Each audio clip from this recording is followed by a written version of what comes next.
সকালবেলা আমার এ ঘরে যে এত সুন্দর রোদ্দুর আসে জানলা দিয়ে, এটা আমি জানতামই না।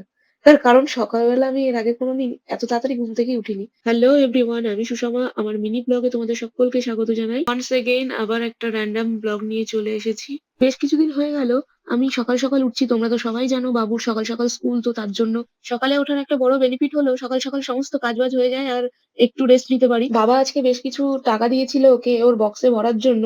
তো সেই বক্সে ভরার জন্য টাকা-পয়সা গোনাগুনি করছিল। তো আমি এদিকে রান্না-বান্নাও করে নিয়েছি। স্কুল থেকে তো চলে এসেছে অনেকক্ষণ আগেই। তো টুকটাক খাওয়া-দাওয়া করে ও ছিল ওখানে। তবে জিজ্ঞেস করেছিলাম যে কেন টাকা জমাচ্ছে? তো একটা কথাই বলেছিল যে দিদুনকে একটা এসি কিনে দেবে। বছর ২ আগে ওর দিদুন ওকে বলেছিল যে আমার প্রচন্ড গরম লাগে। আ তো সেটা ও মাথায় রেখেছে।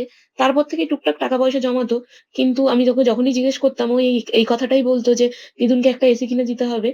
তো সেটা যে এখনো মাথায় রেখেছে এবং এখনো যে টাকা জমিয়ে যাচ্ছে দিদুনকে একটা এসি কিনে দেবে বলে, এটাই একটা ভালো লাগার ব্যাপার। তো যাই হোক, এরকম চিন্তাভাবনা বড় হলেও থাকবে। এটাই আশা করি মা হিসেবে। কি করবি টাকা দিয়ে বল? টাকা নিয়ে হ্যাঁ, এসি কিনো। কি কিনবে? এসি কিনবে। তবে একটা কথা কি বলতো? দিনের শেষে যে তোমাকে হিংসে করবে সে সারা জীবন হিংসেই করে যাবে। আর তুমি তোমার লক্ষ্যে ঠিক পৌঁছেই যাবে। তাই কে কি বলল, কে কি করল, তোমাকে কে কি জাজ করল, তুমি সেসব না করে তুমি তোমার কর্মটা করে যাও।